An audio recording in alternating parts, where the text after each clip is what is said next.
Hello বন্ধুরা, তো তোমরা সবাই কেমন আছো? আশা করি তোমরা সবাই অনেক ভালো আছো। আর আমরাও অনেক ভালো আছি।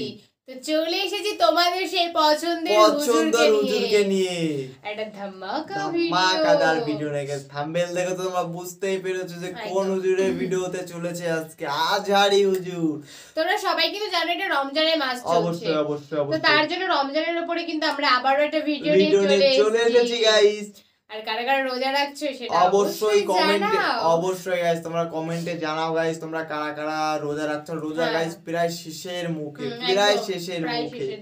অবশ্যই কে কটা রোজা রেখেছো অবশ্যই আমাদের কমেন্টে জানিও। মানে গোটা একটা বছর পেরিয়ে এই এসছে রোজা, আর সেটাও প্রায় চলে যাওয়ার পথে।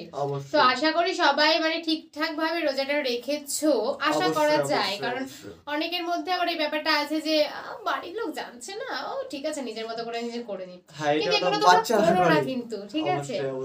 তোমাদেরকে অনেক ভিডিওতে আমরা বলেছি কথাটা যে তুমি যত ভালো থাকবে, যত সৎ থাকবে, তোমার মানে আল্লাহর কাছে তুমি যেতে পারবে। এবার সেই অনুযায়ী তো গাইস একটা কথা বলবো গাইস, কে কোথা থেকে আমাদের ভিডিওটি দেখছো অবশ্যই কমেন্টে সেটার দেশের নামটি অবশ্যই লিখে দিও। আর কে কেমন আছো গাইস সেটা অবশ্যই তোমরা কমেন্টে জানিয়ে দিও। আমরা দেখতে চাই গরমে কেমন আছো তোমরা, গরমে কেমন আছো?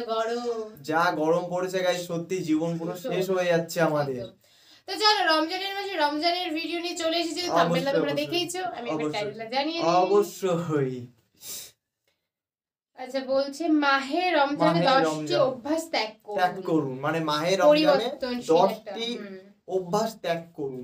তো কে বলছে আমাদের এই কথাটা? আজহারি হুজুর বলতে, নিশ্চয়ই কথাতে কোনো লজিক আছে। একদমই যুক্তি না থাকলে উনি কোনো কথাই বলে না। আর তার মানে এটাই উনি বলতে চাইছেন যে পরিবর্তন করতে হবে। কিছু কিছু ব্যাপার আছে রমজানের, আমরা যে রমজানের সময় যা মানে তোমার মধ্যে একরকম নিয়ম, আমার মধ্যে একরকম নিয়ম, ওর মধ্যে একরকম করে আর কি, ও একরকম ভাবে আমি একরকম ভাবে। তো বলছে আমাদের এরকম অনেক অভ্যাস আছে যেগুলো মানে চেঞ্জ করতে হবে। তো সেটা নেই আজকের কথা। আর আমাদের মেইন ভিডিও কিন্তু ডেসক্রিপশনে চলে আসবে, প্লিজ গাইস তোমরা ওখান থেকে চেক আউট করে নাও। তো চলো বেশি কথা না বলে আজকের ভিডিওটি শুরু করা যাক। আমাদের সোশ্যাল ম্যানার অনেকের জানা নাই। সোশ্যাল ম্যানার কোথায় কি করতে হয়, কিভাবে কি করতে হয়, আমরা এগুলো জানি না। মানুষের সামনে কিভাবে কথা বলতে হয়, হাই আসলে এটাকে ঢেকে রাখতে হয়, কারো মুখের সামনে হাঁচি দেওয়া যায় না, মানুষের সামনে নাক খোঁচানো যায় না, এরকম অনেক সোশ্যাল ম্যানার আছে, আমরা জানি না, আমরা খেয়ালও করি না। আল্লাহর হাবিব সাল্লাল্লাহু আলাইহি ওয়াসাল্লাম ধরে ধরে এই উম্মাহকে সোশ্যাল ম্যানার শিখিয়েছেন, এমনকি ছোট্টদেরকে। আল্লাহর হাবিব সাল্লাল্লাহু আলাইহি ওয়াসাল্লামের কোলে এক ছোট্ট শিশু বসা। আল্লাহর হাবিব সাল্লাল্লাহু আলাইহি ওয়াসাল্লাম দাওয়াত খেতে গেলেন, এক ছোট্ট সাহাবী শিশু এসে আল্লাহ রাসূল সাল্লাল্লাহু আলাইহি ওয়াসাল্লামের কোলে বসলো। খাবার দেয়া হলো, ছোট্ট মানুষ বা হাত দিয়ে খাবার এটা ধরে ওইটা ধরে ওইটা ধরে, আছে না এরকম? বাচ্চারা দেখবেন খেতে পারবে এতটুকু, নষ্ট করে এতগুলো, এইটা ধরে ওইটা নেয় ওইটা ফালায়। তো আল্লাহ রাসূল সাল্লাল্লাহু আলাইহি ওয়াসাল্লামের কোলে বসে ওই সাহাবা বা হাত দিয়ে এটা টানে ওইটা টানে এটা ফালায়। আল্লাহ রাসূল সাল্লাল্লাহু আলাইহি ওয়াসাল্লাম বললেন, ইয়া গোলাম, এই পিচ্চি, এই বাচ্চা, সাম্মিল্লাহ, তুমি যে হাত দিয়ে খাবার টানতেছো বিসমিল্লাহ বলছো, আগে বিসমিল্লাহ বলো। কুলবি আমিনিক, ডান হাতে খাও, বিসমিল্লাহ বলো। কুলবি আমিনিক, ডান হাতে খাও। ওয়া কুল মিম্মা ইয়ালিক, তোমার সামনে যেটা আছে ওইটা খাও। এরকম টানা হিচড়ে করো না। ওই সাহাবী বলেন, এই যে তিনটা কথা, তিনটা গাইডলাইন আল্লাহর হাবিব সাল্লাল্লাহু আলাইহি ওয়াসাল্লাম খাওয়ার আগে আমাকে দিয়েছিলেন, আমি মরার আগ পর্যন্ত এই গাইডলাইনের বাইরে কোনোদিন খাই নাই, সবসময় এভাবে। তো বাচ্চাদেরকে শিখাবেন যে বিসমিল্লাহ বলো, ডান হাতে খাও, সামনে যেটা আছে ওইটা খাও। অবশ্যই। একবার আল্লাহ রাসূল সাল্লাল্লাহু আলাইহি ওয়াসাল্লামের প্রিয় দৌহিত্র মানে নাতি হাসান রাদিয়াল্লাহু তাআলা আনহু, আল্লাহ রাসূল সাল্লাল্লাহু আলাইহি ওয়াসাল্লাম খুব ভালোবাসতেন হাসান রাদিয়াল্লাহু তাআলা আনহুকে এবং হুসাইন রাদিয়াল্লাহু তাআলা আনহু, এই দুইজনকে। ওনারা দুই ভাই আল্লাহ রাসূল সাল্লাল্লাহু আলাইহি ওয়াসাল্লামের পিঠে উঠে আল্লাহ রাসূল সাল্লাল্লাহু আলাইহি ওয়াসাল্লামের ঘোড়া বানিয়ে খেলতো। সুবহানাল্লাহ পড়বেন না? ঘোড়া হতো আল্লাহর রাসূল, ঘোড়া হতো কে? আল্লাহর রাসূল। সওয়ার হতেন হাসান আর হুসাইন। আল্লাহ রাসূল সাল্লাল্লাহু আলাইহি ওয়াসাল্লাম বাবরি চুল রাখতেন, লম্বা চুল, ঘোড়ার ঘাড়ে যেমনি রশি থাকে, হাসান হোসেন রাসূল সাল্লাল্লাহু আলাইহি ওয়াসাল্লামের চুলগুলোরে ধরে টেনে টেনে এরকম ঘোড়া ঘোড়া খেলতেন। সুবহানাল্লাহ বললেন না? তো হাসান রাদিয়াল্লাহু তাআলা আনহু একবার যাকাতের খেজুরের স্তূপ ছিল, উনি যে ছোট্ট মানুষ, খাবার দেখলেই তো ছোট্ট বাচ্চারা খেতে আরম্ভ করে, এটা কি নিজের খাবার, হালাল না হারাম এগুলো তো খেয়াল করে না। তো হাসান রাদিয়াল্লাহু তাআলা আনহু যাকাতের খেজুর নিয়ে খেতে আরম্ভ করলেন। আল্লাহ রাসূল সাল্লাল্লাহু আলাইহি ওয়াসাল্লাম এসে ওনার গলায় চেপে ধরলেন, চেপে জোর করে মুখ থেকে টেনে খেজুর বের করলেন আর বললেন, ইন্না লা নাকুলু সাদাকা, হাসান তুমি জানো না আমরা হাশিমি খানদানের লোক, আমরা আলে মোহাম্মদ, আমার বংশের কেউ কোনোদিন তার গলা দিয়ে জাকাতের কোনো সম্পদ ঢুকাতে পারবে না। খবরদার হাসান, খবরদার নাতি, ফেলে দাও। হাদিসে এসেছে কিখ কিখ, মানে আমরা যেটা ওয়াক ওয়াক বলি, গলার ভিতরে গেলে ওয়াক ওয়াক বলে থুতু ফেলি, রাসূল সাল্লাল্লাহু আলাইহি ওয়াসাল্লাম কিখ কিখ বলে গলায় চেপে মুখ থেকে টেনে সেই খেজুরটা বের করেছেন। বলেছেন হাসান আমরা জাকাতের সাদাকার খেজুর খাই না, খবরদার হাসান কখনো জাকাতের খেজুর খাবে না। সুবহানাল্লাহ। তো এইভাবে আল্লাহ রাসূল সাল্লাল্লাহু আলাইহি ওয়াসাল্লাম আমাদেরকে শিখিয়েছেন অন্যায় দেখলে, ভুল দেখলে এটা বলতে হবে, কারণ সাকিতু আনিল হাক্কি শাইতানুন আখরাস, অন্যায় দেখে যে চুপ থাকে ওটা মুমিন নয়, ওটা বোবা শয়তান। চিল্লায় বলেন ঠিক কি না? অবশ্যই। অন্যায় দেখলে রুখে দাঁড়ান, গর্জে উঠুন। আপনার আপন বোনের বয়সের একটা মেয়েকে কিছু বখাটে ছেলেরা টিজ করতেছে, আপনি দেখে চলে যান কেন? দাঁড়ান, আপনি জিজ্ঞেস করেন কি হয়েছে, মেয়েটাকে তোমরা ডিস্টার্ব করো কেন? আপনি দাঁড়ালে আরো কয়েকজন এসে দাঁড়াবে, ঠিক কিনা? কিন্তু একজনকে তো দাঁড়াইতে হবে, দাঁড়ানোর দরকার আছে না নাই? মনে রাখবেন আধারে ভয় পেও না, আলো আছে আড়ালে, অন্ধকার পালিয়ে যাবে তুমি উঠে দাঁড়ালে। দাঁড়াতে হবে আপনাকে। অন্যায় রুখে দেন, অসঙ্গতি রুখে দেন, প্রতিবাদ করেন। সামাজিক যত ধরনের অন্যায় আছে, যৌতুক, সুদ, ঘুষ, দুর্নীতি, রুখে দেন।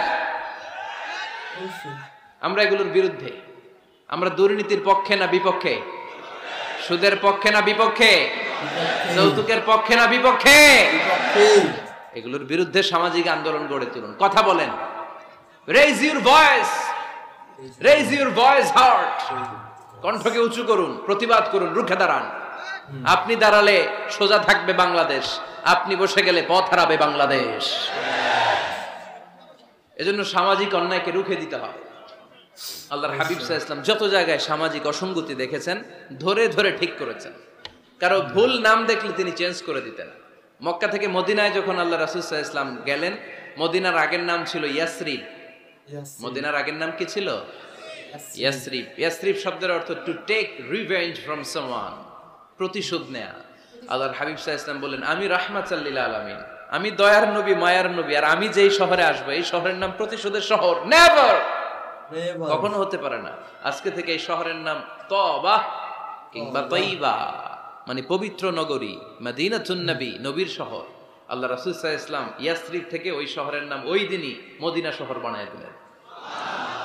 এক সাহাবীকে জিজ্ঞেস করলেন মাসমুক, নাম কি? বলে আমার নাম হচ্ছে হাজান।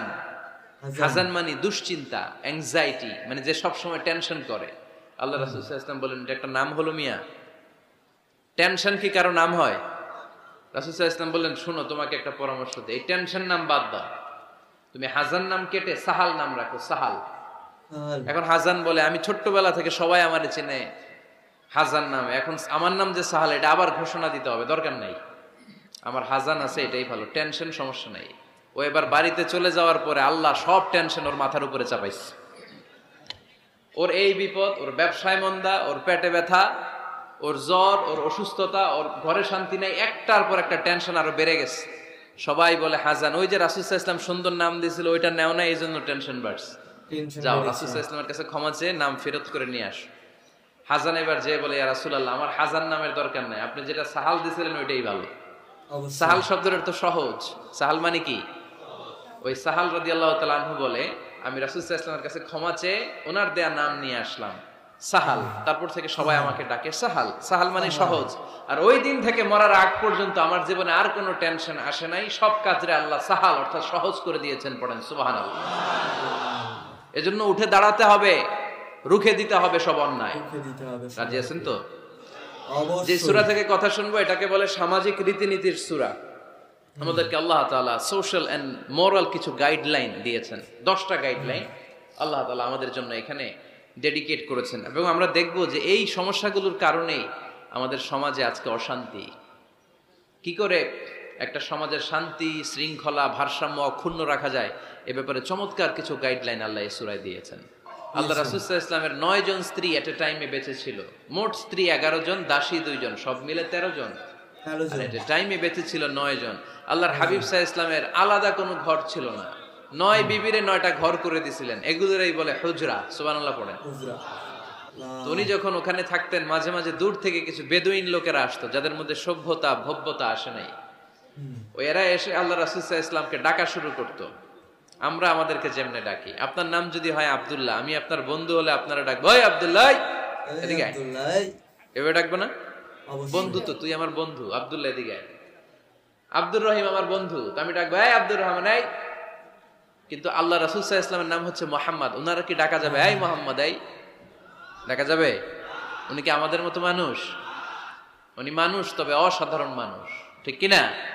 অবশ্যই।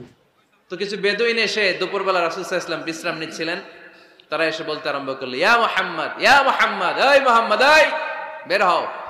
আল্লাহ বরদাস্ত করলেন না, আল্লাহ বললেন খবরদার, নিজেরা নিজেদেরকে যেমনে ডাকো নবীর ওইভাবে ডেকো না, তোমাদের সব আমল বরবাদ হয়ে যাবে।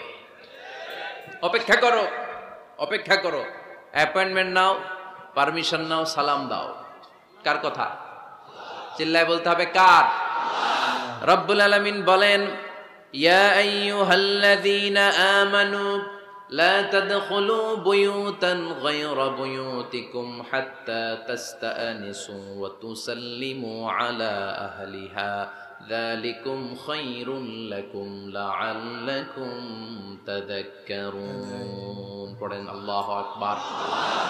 আল্লাহ বললেন ও বিশ্বাসীরা শোনো শোনো, তোমাদের ঘর ছাড়া অন্য কারো ঘরে যদি যাও, অপরিচিত কারো বাসায় যদি যাও, যাওয়ার আগে অনুমতি নাও আর সালাম দাও। অবশ্যই।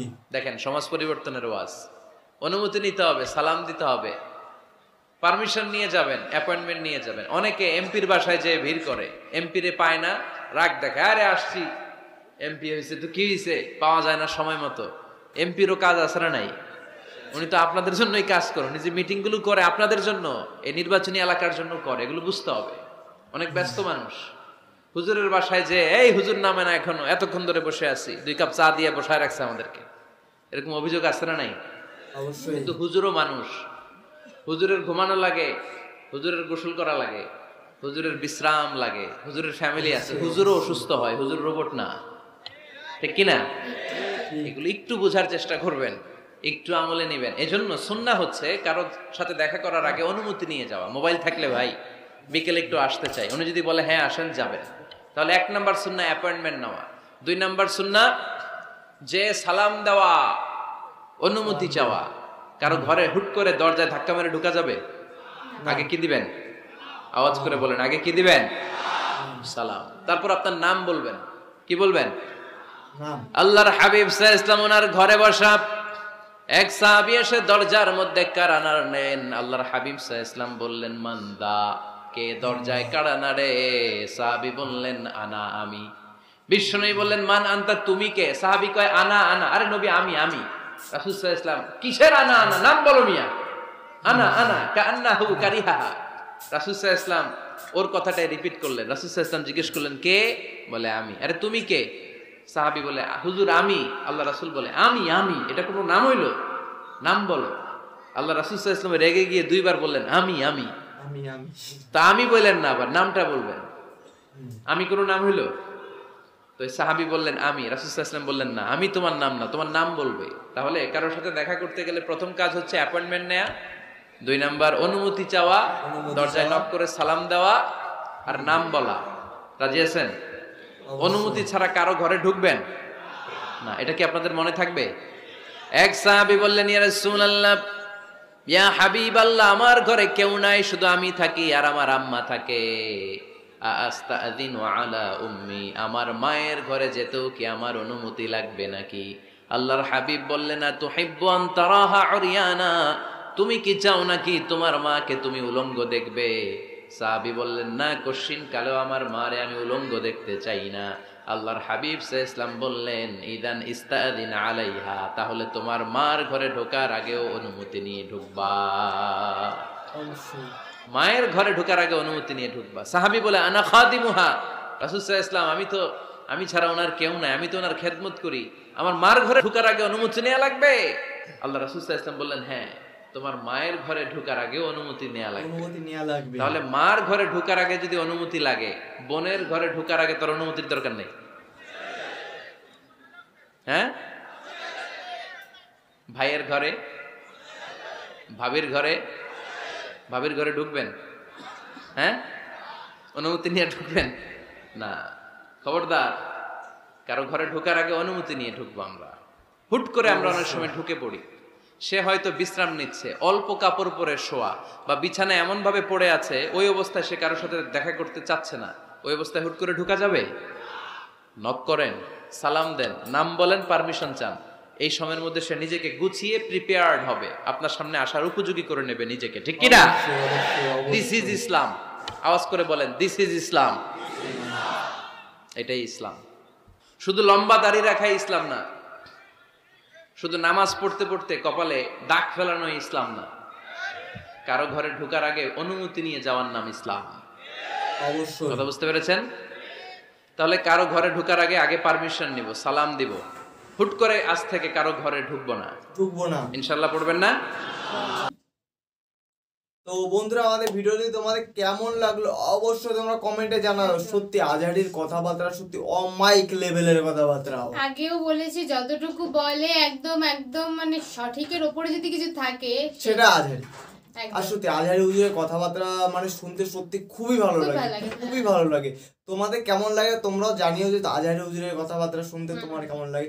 আজহারি হুজুরের ওয়াজ মানে সত্যি মানে অমাইক মানে উনি তো যেখানে মাহফিলে যায়, তোমরা তো সবাই মানে এতদিনে দেখেই ফেলেছো যে যতগুলো মাহফিলে গেছে, মানে আমি অন্য জায়গায় দেখেছি মানুষকে টেনে নিয়ে আসি, আসতে হবে, কিন্তু উনি যেখানে যায় কাউকে বলতে হয় না যে তুমি আসো, অলরেডি ওখানে মানুষ এসে বসে থাকে যে কখন আমাদের সেই ফেমাস আজহারি হুজুর কখন আসবে। তো গাইস, একটা কথা বলবো, ভিডিওটি তোমাদের ভালো লাগলে অবশ্যই চ্যানেলটাকে সাবস্ক্রাইব করে দিও, কারণ তোমাদের চ্যানেল ভালো লাগে তবে এটা শেয়ার করে দিও। অবশ্যই তোমাদের যদি চ্যানেলটাকে তোমরা সাবস্ক্রাইব করো তো এরকম নিত্য নতুন ভিডিও তোমরা অবশ্যই এর থেকে ধামাকাদার ভিডিও তোমরা আরো পাবে। তোমরা যেমন ভিডিও বানাবে তেমনই ভিডিও করব। অবশ্যই। তো রমজানের মাস চলছে, সবাই খুব ভালো করে রোজা রাখো। অবশ্যই। আর ঈদটা সবাই খুবই ভালো করে মানে করো, এনজয় করো সবাই, মানে বলছি। অবশ্যই ঈদ এখনো দেরি আছে, কিছুদিন পরে, তো তার জন্য বললাম যে এনজয়টা ঠিকঠাক করে অ্যাডভান্স বলে রাখলাম। তো গাইস, আমাদের ভিডিও যদি ভালো লাগে একটা কথাই বলবো, চ্যানেলটাকে সাবস্ক্রাইব করো। আর নতুন কোনো ধামাকাদার ভিডিও দেখতে গেলে আমাদের চ্যানেলটাকে তো সাবস্ক্রাইব করতে হবে, তোমাদের সাবস্ক্রাইব করতেই হবে গাইস। সাবস্ক্রাইব না করলে গাইস তোমরা ভিডিওই দেখতে পারবে না, ভালো ভিডিও। তো চলো গাইস, নেক্সট কোনো ধামাকাদার ভিডিওতে তোমাদের সাথে আবার দেখা হবে। টাটা।